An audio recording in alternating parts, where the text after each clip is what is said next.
여러분 안녕, 애슐리예요. 외항사 면접, 그 중에서도 중동항공사, 에미레이트, 카타르, 에티하드 항공 한 번이라도 면접 보신 분들은 아마 CV 드랍이라는 첫 관문을 경험해 보신 적이 있으실 텐데요. 이때 활용하실 수 있는 꿀팁들을 공유해 드리려고 해요. 그러니까 채널 고정해 주세요.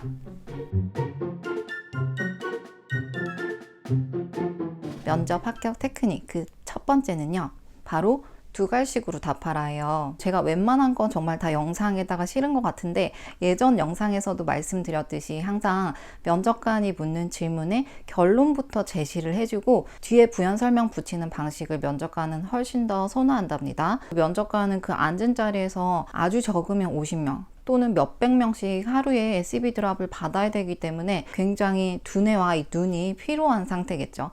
그렇기 때문에 묻는 질문에 핵심 대답부터 해주시고 뒤에 하고 싶은 말을 좀 더 붙여서 공감을 이끌어내시면 더 좋을 것 같아요. 그리고 두 번째는요, 바로 답변을 긍정적으로 얘기하라는 건데요. 단어 선택이라든지 특히 마무리는 긍정적으로 해주시는 게 본인에게 좋답니다. 예를 들어서 냄새라는 단어가 있겠죠. 냄새라는 단어의 긍정적인 단어는 뭐죠? 그쵸? 향기가 되겠죠. 그리고 냄새라는 단어의 부정적인 단어는 그쵸? 악취라는 단어가 될 거예요. 우리가 면접에서는 되도록이면 이런 악취라는 단어는 피하시고, 굳이 내가 악취라는 단어를 표현해야 될 때는 냄새라는 이런 중성적인 단어를 사용해서 돌려서 얘기를 해주시는 게 좋다는 거죠. 왜냐하면 이런 단어 선택들은 본인의 이미지하고 바로 직결이 되기 때문이죠. 실제로 면접관의 눈은 굉장히 바빠요. 여러분들이 승무원으로서 적합한지 평가하느라 굉장히 바쁜데, 내용도 내용이지만 단어 이렇게 귀에 꽂히는 경우가 굉장히 많거든요. 그래서 긍정적인 단어 선택, 그리고 특히 질문 자체가 부정적이어서 답변이 부정적으로 시작을 했다 하더라도 마무리만큼은 뭐 극복 방안이라든지 좀 긍정적인 방향으로 끝맺음을 해주는 것이 다음 꼬리 질문을 위해서, 여러분들을 위해서 더 좋다는 것이죠. 그리고 세 번째는 No, 아니요 라고 대답을 해야 되는 경우가 있잖아요. 예를 들어서 저는 해외 경험이 단 한 번도 없어요. 그런데 면접관이 해외 경험 있으세요? 라고 물어봤을 때 일단은 노라고 해야겠죠. 거짓말을 할 수는 없으니까.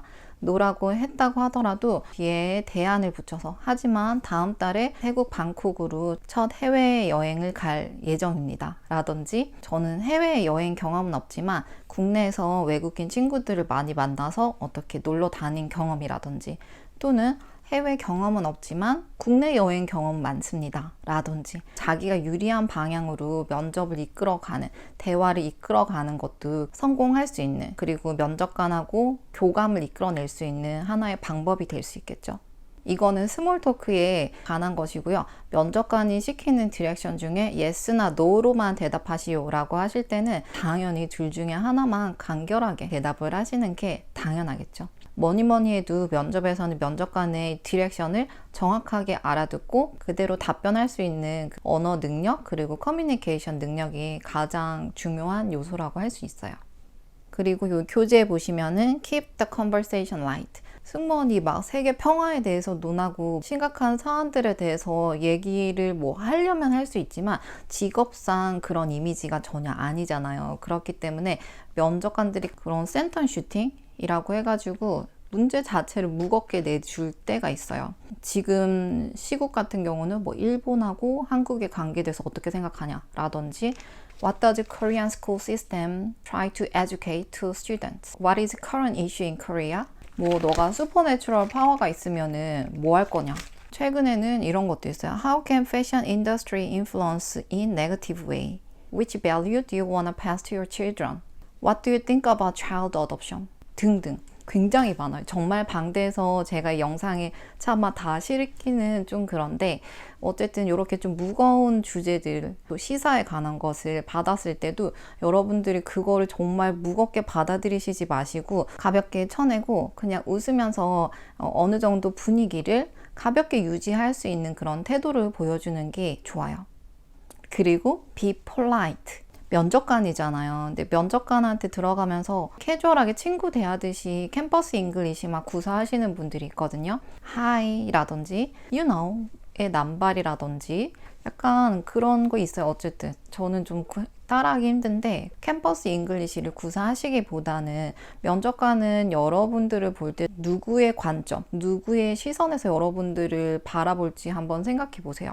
이 사람을 뽑을지 말지를 결정해야 되기 때문에 면접관의 입장, 인사 담당자의 입장에서도 보지만 그 시선은 곧 승객들이 여러분을 보는 시선, 승객의 입장에서 승무원이라고 생각하고 바라볼 때 어떤지, 특히 승객 중에서도 VIP들, 1등석 고객이 이 사람을 봐도 우리 회사 승무원으로 인정할 수 있을 만큼의 이미지와 태도를 갖췄는지를 기준으로 두고 아마 여러분들을 평가하고 있을 거란 말이에요. 그래서 너무 막 쫄고 막 을의 입장이 되기를 자청할 필요는 절대 없어요. 되게 당당하게 하시고 편안하게 하시지만 공손하셔야 돼요. 여러분이 골라 쓰는 그런 영어 표현이라든지 태도 공손하셔야 되고, 특히 너무 산만한 제스처, 산만한 표정들은 배제시켜 주셔서 면접관이 오로지 여러분들이 하는 얘기, 여러분들의 태도, 원래 모습에 집중할 수 있도록 이미지를 만들어 주시는 게 중요해요. 그러면 이제 본격적으로 아이스 브레이킹, 스몰 토크로 넘어갈 텐데요.